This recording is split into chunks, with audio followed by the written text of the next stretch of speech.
السلام عليكم البنات، شخباركم؟ لاباس عليكم؟ بخير. نتمنى كلكم تكونوا على خير وبخير. اليوم البنات غتشوفوا معايا واحد لاطاق ديال الحامض مورانقي، تتمه ديال لي طاقت اللي انا وعدتكم باش نعطيهم لكم ان شاء الله. هذه غتشوفوها كبيره وغتشوفوا ميني صغيره.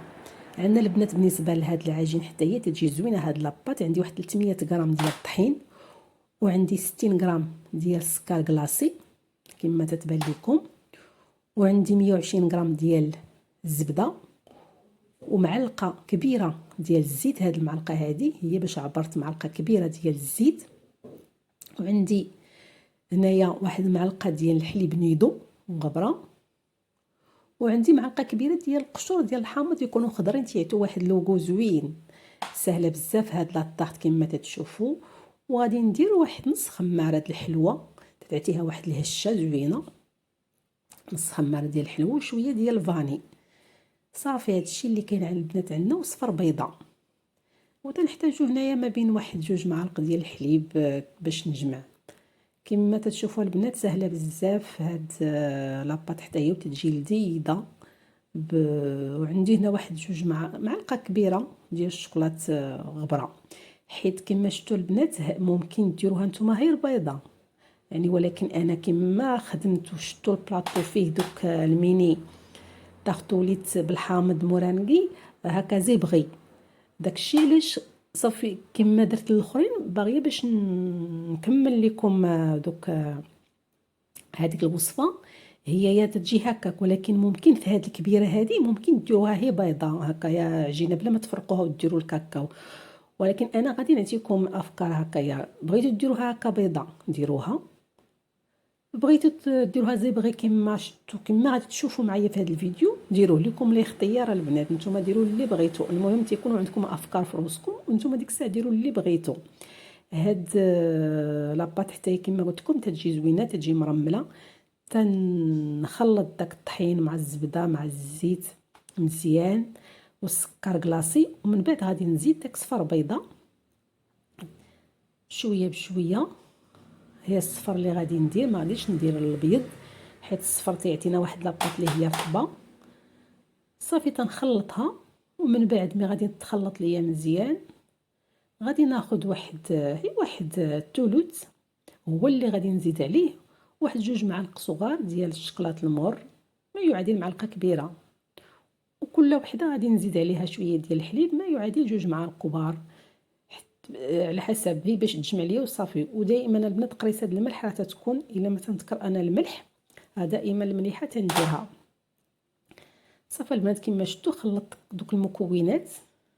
كما قلت لكم الفيديو غيكون شكل واحد، ولكن غادي نمشي معكم هي شويه بشويه من الاول حتى الاخر ان شاء الله باش نكمل لكم دوك ميني طاختوليت اللي شفتوا. انا بلاصه ما نديرهم هذه شفتوهم عندي صغار، ولكن انا هذه غنديرها كبيره ونشرح لكم دوك الصغير ودوك الميني اللي نتوما شفتوا عندي في البلاطو.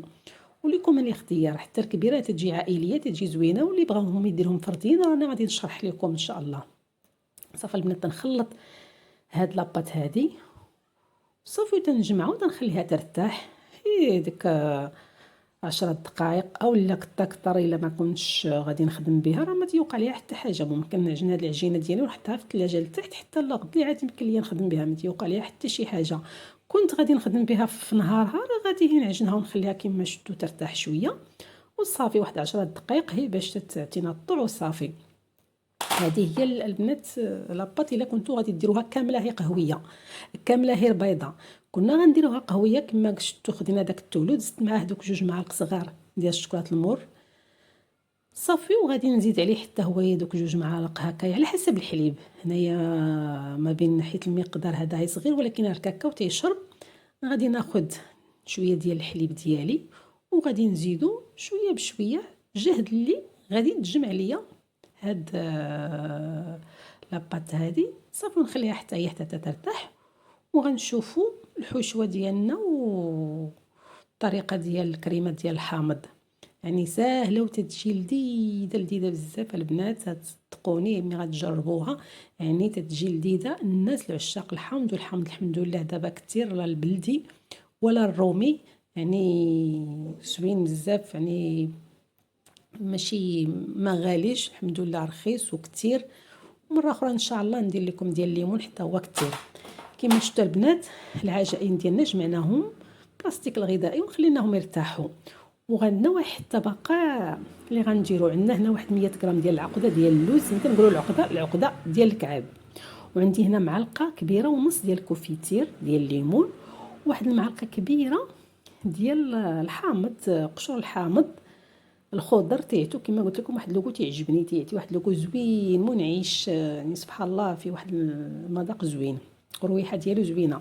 صافي البنات نخدم انا هي بيديا، المعلقه ما تبردنيش، تنخدم هكا غير بيديا. تنخلط ديك العقده ديال اللوز والحامض والكوفيتير مزيان، تجيني واحد الطبقه تتعطي واحد المذاق زوين البنات لداك الكريمه الحامض. هاد الخليط هذا، هاد العقده هذه غتكون واحد كوش رقيقه، هي الاولى اللي غادي ندير فوق لاطاخ ديالي. عاد غندير فوق منها الكريمه الحامض، عاد ندخلها كلشي للفران حتى تيطيب وتيتنفخ. كما غادي تشوفوا معايا سهله بزاف، ولو كما شفتوا تنمشي معكم شويه بشويه والفيديو شويه طويل، ولكن ما تنبغيش نقطع باش تزيدوا تفهموا اكثر. عندنا البنات هنايا واحد 150 غرام ديال العصير ديال الحامض. غادي ناخذوا ما يعادل كاس ديال العنبه الناس اللي ما عندهمش الميزان. وعندي هنايا كاس اللارب ديال سنيده ما يعادل 120 غرام. واللي تيبغي البنات الحلاوه راه يمشي حتى ل 150 غرام. انا نقصت من الحلاوه، اصلا هي فيها 150 غرام ولكن نقصت من الحلاوه. صافي. وعندي قشور ديال الحامض نيت هذاك اللي عصرت قبل ما نعصرو هو اللي حكيت. صافي. وعندي 3 ديال الصفر ديال البيض. هي الصفر البنات اللي خدمت هنا تتعطي واحد المذاق زوين وتعطي واحد اللوين هكا صفيفر تيجي زوين. ساهله هاد الكريمه ديال الحامض، ساهله بزاف بزاف. وعندي 70 غرام ديال الزبده غنخليها هي الاخرى. وعندي هنا 15 غرام ديال النشا ديال المايزينا. ممكن اللي ما لقاش واللي ما عندوش هاد المايزينا ممكن يديرها طحين، يعوضها بالطحين وشويه ديال الفاني.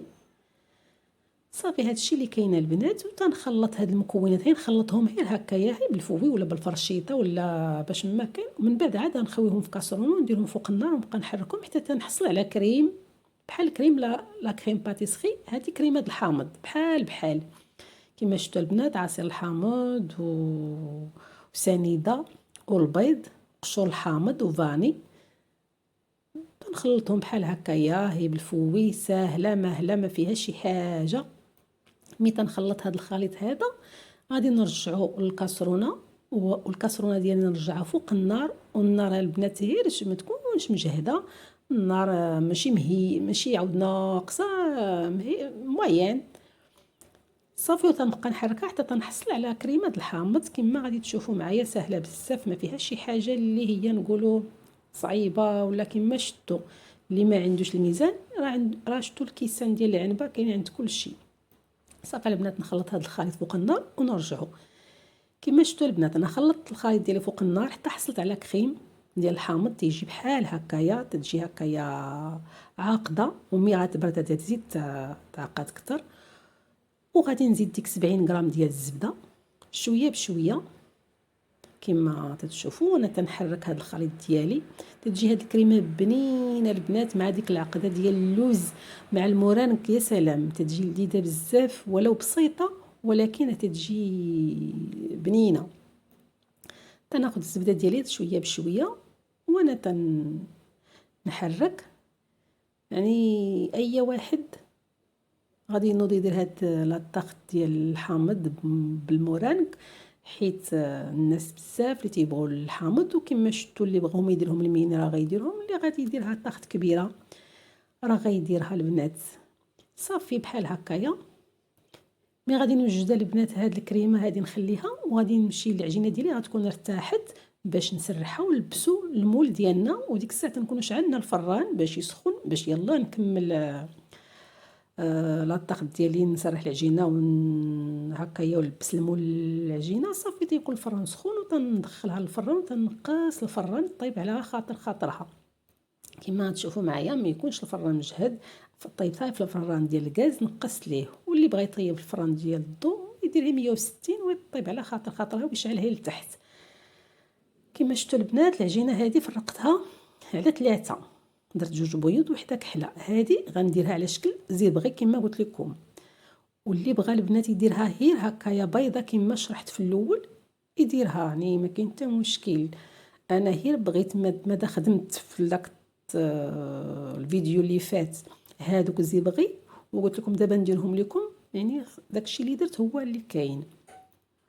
صافي البنات تسرحوا العجينه بحال هكايا. نتوما ممكن تاخذوا كثر من هاد الكره هذه ديال العجينه، تكون شويه كبيره باش تعطيكم الطوع كما غادي تشوفوا معايا.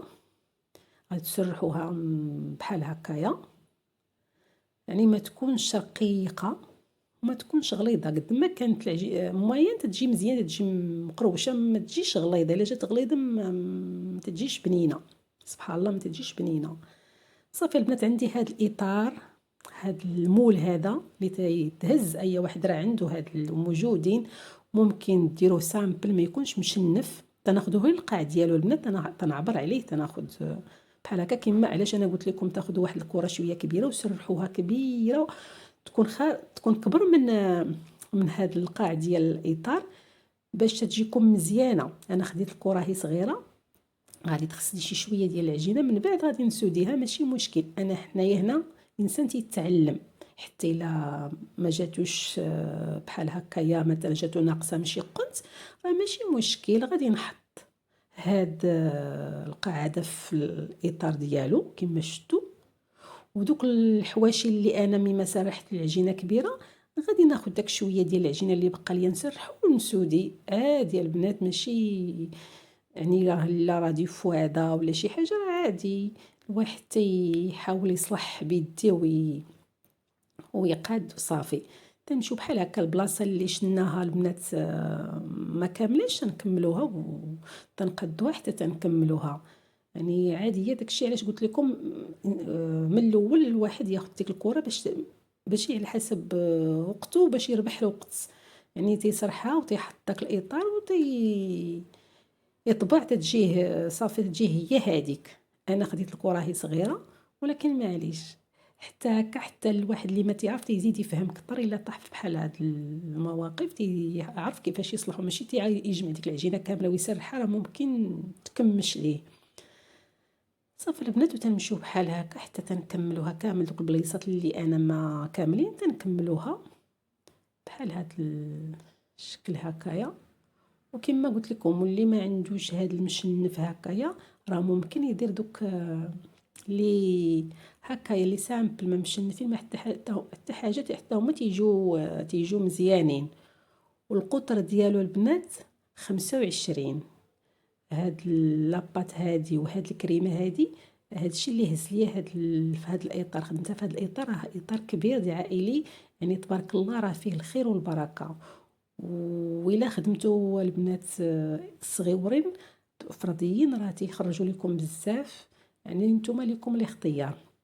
صافي البنات ناخذ دوك 2 عجينات باش ندير الجوانب، هما اللي غادي ندير دوك الجناب، هما اللي غادي ندير هكا زبغي، اما القاع راه ما تيبانش. تناخذ دوك 2 كرات كما شفتوا، تنلولبهم بحال هكايا باش يتخلطوا ليا، باش يجيني داك اللون داخل البيض مع الكحل.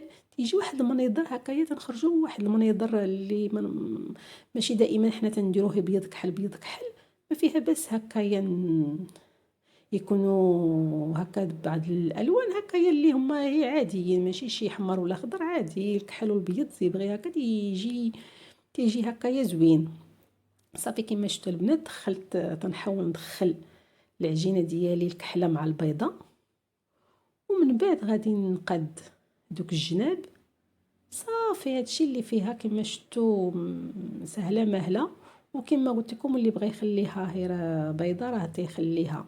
هاد كما قلت لكم هاد بالخصوص دوك الميني اللي غادي تشوفوا معايا تيجيو زويونين هكا زبغي، تيجيو زويونين، تيجيو رائعين في هكايا داك اللوين تيجي هكا فيهم، حيت صغيورين تيجي فيهم زوين. صافي تنمشي بحال هاد لاباط هكا تنسرحها حتى تندخل كامل داك اللون، تيجي بحال هكايا ما هو بيض ما هو كحل. وغادي نلبس الجناب كما غتشوفوا معايا البنات. صافي يعني كما قلت لكم شويه تنبدلوا هادشي هذايا باش تنخرجوا واحد هكايا، واحد التشكيله هكايا، تنخرجوا شويه على اللي حنا مولفين. صافي تناخذ هاد العجين هادي وتنديرها بحال هكا البنات، تلبس الجناب ديالي حتى كامل تمشيو معاهم بحال هكا حتى كامل قادهم. يعني كما شفتوا راه سهله ما فيها شي حاجه. ولو تكون مثلا هكايا بغينا نديروها هي بيضه، ممكن نديروها كبيره ونهزوها ونحطوها فوق المول كامل ونضربو بالدلاك. دابا ان شاء الله باقين لي طاقط اخرين ديال التفاح وباقين ديال الليمون وباقين، وندير لكم بحال هادشي اللي انا قلت لكم باش تكونوا فاهمين اكثر. تمشي البنات تمشيو معاها بحال هكايا، وتناخذ ديك العقده ديالي ديال اللوز والحامض مع الليمون، تنحاول هكا تجي تعطيها واحد التعليكه وواحد المذاق تيجي زوين بزاف. تنحاول نقاد ديك العقده ديالي حتى كامل تنقادها هكا في القاع وحتى في الجناب، باش ماشي هي القاع اللي خصو يكون فيه هاد العقده هادي، تنطلعها انا حتى للجناب البنات باش كلشي يكون هكا. متى تعضي ديك العضه تتكون كلها ملبسه بديك العقده ديال اللوز، تتجي يا سلام، تتجي لذيذه بزاف بزاف البنات. هاد لا طاغت بهاد الطريقه ديال العقده ديال اللوز وبهاد الكريمه ديال الحامض تتجي يا سلام، تتجي بنينه. صافي البنات تمشي معاها بحال هكا حتى تنكملها كامل، وتندير فوق منها الكريمه ديالها وتندخلها للفران حتى تطيب وتنقدمها. يعني ما فيهاش شي حاجه من بعد، سهله بزاف. اي وحده في البنات غادي يعني ديرها كما شفتوا انا تنمشي معكم شويه بشويه بشويه، ولو راه كاين اللي غيمل، ولكن ما عندي ما ندير باش نشرحها لكم اكثر. المينا البنات كما شفتوا خديت ليمون صغار تلبسوهم بحال هكايا كما شفتوا بحال الفيديو اللي فات، وتنديروا لي فوق منهم حتى هما شي شويه ديال العقده ديالنا في القاع، وتنديروا فوق منهم حتى هما هاد الكريمه هذه ديال الحامض، وتيدخل كلشي للفران. هاد الكريمه البنات راه تتنفخ من بعد تترجع تتنفخ في هكا في الفران، ولكن من بعد راه تترجع شويه تتبقى هي هذيك. صافي تنقاد ليها الوجه ديالها كامله هاد الكريمه وتندخلوها الفرن. مشينا البنات للمورانك. عندنا المورانك تنحتاجو البنات 3 ديال داك البيض اللي بيض البيض اللي شاط ليا من دوك 3 خدمنا بهم لاكريم. الصفر خدمنا به لاكريم والبيض غادي نخدمو به المورانك. وعندنا البنات هنايا عبرت هذاك بيض البيض داكشي اللي عطاني، درت الدوبل ديالو ديال سنيده، عطاني نص كاس، درت كاس ديال سنيده. البنات الناس اللي ما عندهمش هكا الميزان غتاخذوا دوك 3 ديال البيضات ديال البيض البيض غديرهم في كاس، اللي عطاكم غديروا الدوبل ديالو. عطاني انا نص كاس، درت كاس ديال سنيده. وهاد الكاس ديال سنيده ما غاديش نجي نديرو كامل، غندير شويه بشويه. وكما شفتوا الباتور خدام، وقريت هاد الملح درتها في الاول صافي، وتندير ديك السنيده ديالي شويه بشويه، والباتور خدام حتى تيطلع ليا مزيان. وهاد المورانكا البنات ممكن غيطلع لينا ونساليو وطيب ليا لاطاغ ديالي حتى تطيب ليا لاطاغ ديالي وتنخرجها. ممكن نبوشيوه كله من الفوق، ممكن نخويه كامل على وجهها وهير هكا بالظهر ديال المعلقه باش يعطيوني بحال هكايا دوك هكا لي غوشي. ممكن كما غادي تشوفوا معايا انا البنات عجبني باش نطيب هاد المورانكا يطيب من الفوق ومن التحت، يكون واحد التعليكه وواحد المذاق واعر اكثر من هير الا درتو هير تحمر هي من الفوق وبقى من الداخل هكايا خضر كما غادي تشوفوا معايا البنات. طلعت لاكريم ديالي داك، طلعت المورانك ديالي مزيان درتو في البوشه البنات، وتندير هكايا هكا وريضات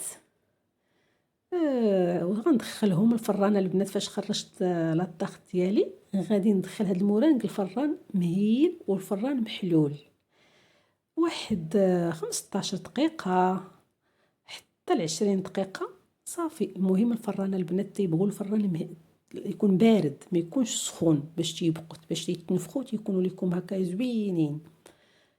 صافي تندخلوهم البنات، ومن بعد طابت ليا الطاقه ديالي خرجتها وستفت دوك لي مورانك ديالي. وديك الصغيورين البنات كما قلت لكم من بعد غنشرحها لكم، هي هذه فاش تيطيب هي داك لاكريم تيكون يا البنات بحال هكايا. واللي ما باغيش البنات كما شرحت لكم، اللي بغى يخويه داك المورانك من الفوق ويدخلوا الفران شي شويه يتحمر عليه وجهه، يدير ليه اختيار البنات. تناخذ شي شويه ديال القشور ديال الحامض وتندير ديك المورانكا بحال هكايا، تيجيو حليلون، تيجيو يا سلام، واحد المذاق فيهم واحد التعليكه زوينين بزاف بزاف. وهاد الكبيره البنات كما شفتوا المورانك طابت لا طاخ تبردت، صافي ستفت دوك لي مورانك فاش خرجتهم من الفران. صافي تنستف وحده حدا وحده حدا وحده. شاطوا ليا البنات هاد الحبات هادو تنقطعوهم هكا على 4 وتندير كل طريف كل ربيع في البليصه الفراغات. هذا الشيء غير اختيار، اللي بغى اللي ما باغيش صافي تيدير تيخلي داك الحامض ديك الكريمه ديال الحامض تبان هكا صفراء. انا شاطوا ليا هاد الحبات تنفرقتهم على 4 وتنشوف شي بليصه هكا اللي خاويه تندير فيها هكايا شويه شويه. يعني كما قلت لكم البنات ساهله هاد لاطاغط ولكن لذيذه، هذا هو اللي بغيت نوصل لكم. يعني بحال هكايا تنمشي معاهم. ما كاين لا شي بقاو ليا هاد الوحيدات اللي شاطو تنقولها نشوف دوك الفراغات اللي بقاو وتندي طريف هنا وطريف هنا وطريف هنا حتى تنكملهم البنات. هادشي اللي كاين، يعني تتجي زوينه بزاف. وهاد المورانك بهاد الطريقه تيجي معلق، تيجي لذيذ اكثر من الا خويتو على وجهها او الا بوشيتو على وجهها ودخلتو غير على الوجه ديالو هكا تحمر وخرج تيبقى من الداخل. واخا هذه هي الطريقه ديالو المعروفه، ولكن بهذه الطريقه جا لذيذ بزاف. صافي وتنرش بشي شويه ديال القشور ديال الحامض، ما خداوناش من الاول حتى الاخر. بحال هاد الشكل هكا تتجي غزاله وبنينه. كما شفتوا البنات هاد الصغيورين نحل لكم وحده نقطعها باش تعرفوا الداخل كيفاش تتجي ديك الكريمه. تتجي لذيذه بزاف وعني بديك داك لاكوش ديال العقده ديال اللوز مع الكريمه تتجي كما شفتوا البنات بنينه بزاف. يا سلام مع هاد المورانك بهاد طايب بحال هاد الطريقه هادي تجي واحد التعليكه واحد المذاق زوين. وتدخلوها البنات في طبيعه الحال الثلاجه حتى تتبرد وتتقدم مع شي عصير وبالصحه والراحه. يعني سهله بزاف بزاف البنات، نتمنى تعجبكم وتجربوها. وكاين بعد الفيديوهات البنات اللي غادي نحط كاينين اللي مسجلين عندي باش ما تخربقوش، مسجلين عندي قبل. المهم صحتكم وراحتكم، الى الفيديو القادم ان شاء الله. بسلام عليكم.